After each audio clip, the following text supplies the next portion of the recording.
প্রিয় দর্শক, সাজ্জাদ কাদিরের প্রীতি নিন, শুভেচ্ছা নিন। এই মুহূর্তে আপনাদের সামনে কথা বলতে এসে ডাকসু নির্বাচন হচ্ছে কি হচ্ছে না, সেনাবাহিনীর সাথে এই নির্বাচনের সম্পর্কটা কি, এই প্রসঙ্গটি নিয়ে আপনাদের সামনে কথা বলবো। আজকে আমরা 7 সেপ্টেম্বর কথা বলছি। ঠিক মাঝখানে একদিন পরেই 9 সেপ্টেম্বর ঢাকা বিশ্ববিদ্যালয় কেন্দ্রীয় ছাত্র সংসদ ডাকসু নির্বাচন অনুষ্ঠিত হতে যাচ্ছে। আজকে শেষ মুহূর্তের প্রচারণা চলছে। ডাকসু নির্বাচন প্রচারণা আজ রাত 10টায় শেষ হতে যাচ্ছে। শেষ মুহূর্তে প্রার্থীরা ভোটারদের কাছে কাছে পৌঁছে দিচ্ছেন প্রতিশ্রুতি ও পরিকল্পনা।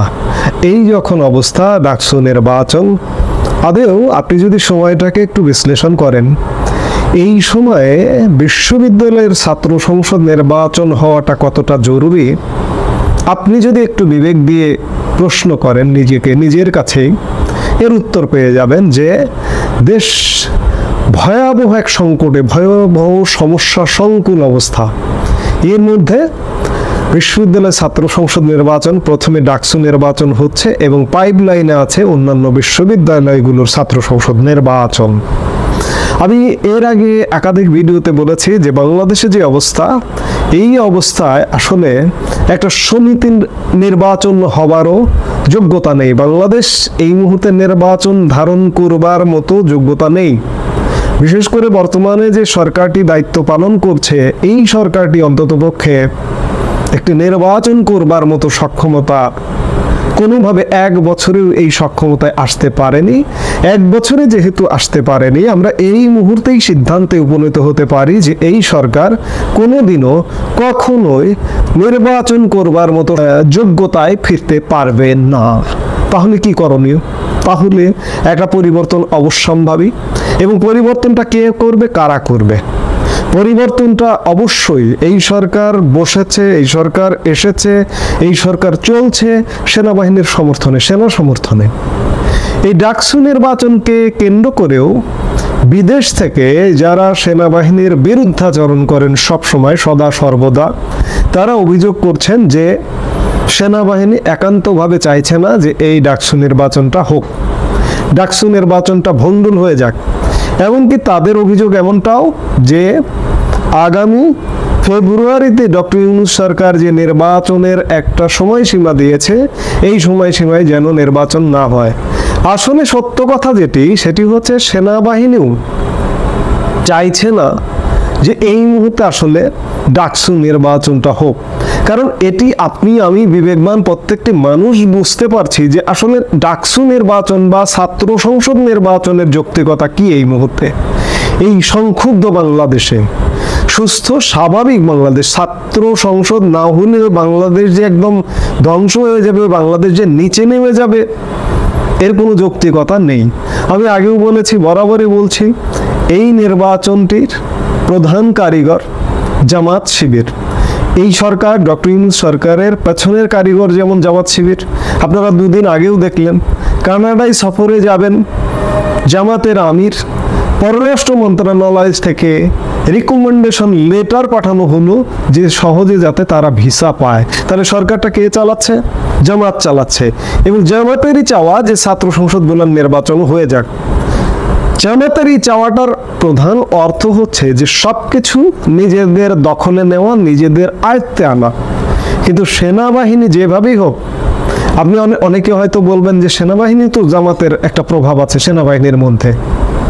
সেই কথাটা মনে করিয়ে দেবেন 5 আগস্ট সময়কালে জেনারেল ওয়াকারুজ্জামান বলেছিলেন কাদের সাথে বৈঠক করেছে, সর্বাগ্রে জামাত আমিরের নামের কথা বলেছে। হ্যাঁ, এরকম নানা উদাহরণ দেবেন। প্রভাব আছে, কিন্তু সেই প্রভাব কখনো কখনো আন্তর্জাতিকতা বাদে সেই প্রভাব থাকবে না বা থাকে না। আন্তর্জাতিকভাবে জামাত কি কোথাও এখন পর্যন্ত গ্রহণযোগ্য জায়গায় পৌঁছেছে? কাজেই সেনাবাহিনী যদি জামাতের কথায় পুরোপুরি কাজ করতেও চায়, সেনাবাহিনী বিপদে পড়বে। এই জন্য কেউ কেউ অভিযোগ করছেন যে সেনাবাহিনী নির্বাচনটা ভণ্ডুল করতে চাইছে। সত্য হতে পারে, অভিযোগটা সত্যিই হতে পারে, কারণ সেনাবাহিনী চাইছে দেশের এই সংকটটা উত্তরণ করতে। এবং একটা অবাধ সুষ্ঠু নির্বাচন করতে, সেটি একটি তত্ত্বাবধায়ক সরকার হোক, সেটি 111 টাইপ সরকার হোক, তেমন কিছুর মাধ্যমে এর মধ্যে ছাত্র সংসদ নির্বাচন হয়ে দেশে একটা গোঁজামিল লেগে যাক, এটি সেনাবাহিনী চাওয়ার কথা নয়। অভিযোগ যারা বিদেশ থেকে করছেন, মিটিংয়ের পর মিটিং, জেনারেল ওয়াকারুজ্জামান ডাকসু এবং ছাত্র সংসদ নির্বাচনগুলো যাতে না হয় তার জন্য নাকি মিটিংয়ের পর মিটিং করছেন, এমন অভিযোগও করছে। সেনাবাহিনীর সাথে একটা ছাত্র সংসদ নির্বাচনের সম্পর্ক আছে। সেনাবাহিনীর সিগন্যাল না পেলে আসলে নির্বাচন করা সম্ভব নয়। আমরা আজকে 7 তারিখ কথা বলছি, মাঝখানে একদিন গ্যাপ দিয়ে 9 তারিখে নির্বাচন। এ কথা এই মুহূর্তে বলতে চাই যে সত্যিকার অর্থে নির্বাচনটা আদৌ হবে কিনা, নির্বাচন না হওয়া পর্যন্ত আমরা কেউ বলতে পারবো না যে আদৌ এই ডাকসু নির্বাচনটা হবে কিনা। এটি পরিষ্কার যে অন্ততপক্ষে বাংলাদেশে একটা সুস্থ ব্যবস্থা ফিরিয়ে আনবার জন্য একটা কাজ চলছে। এই কাজটা কখন কিভাবে শেষ হবে, কখন কিভাবে ফিনিশ হবে, এটা এখনো বলবার সময় আসেনি। হয়তো হঠাৎই হয়ে যাবে, হঠাৎই কাজ হতে হতে হতে হতে কাজটা হয়ে গেল, হঠাৎ শুনবো যে কাজ হয়ে গেছে। হয়তো আমি বারবার বলি যে ইউনূস সরকার আসলে নির্বাচন করতে পারবে না। দেশি বিদেশি কোনো পক্ষ চাইছে না। মার্কিন যুক্তরাষ্ট্রের কথা বাদ, মার্কিন যুক্তরাষ্ট্র এই মুহূর্তে একঘরে। ইউনূস সরকার যেহেতু নির্বাচন করতে পারবে না, একটা পরিবর্তনের প্রত্যাশা চলছে। পরিবর্তনটা কোথা থেকে হতে হবে? উত্তরপাড়া থেকে। সরকার পরিবর্তন, সরকারের রিপ্লেস বা যেটি ঘটুক না কেন উত্তরপাড়া থেকে ঘটতে হবে। নিশ্চয়ই সেই সব কাজ চলছে, যার কারণে কাজ যদি করা হয় তাহলেই তো অভিযোগ ওঠে।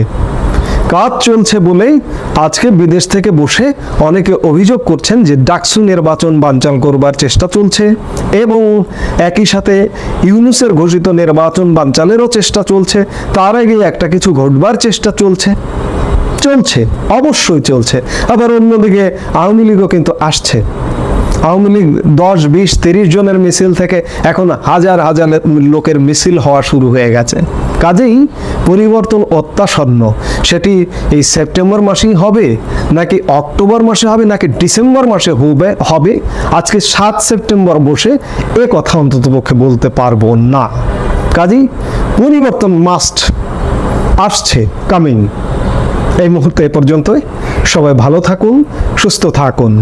আমাদের ভিডিওগুলো নিয়মিত পেতে সাবস্ক্রাইব করুন Sajjad Kadir and the legends YouTube channel এবং লাইক, কমেন্ট, শেয়ার করে সাথে থাকুন।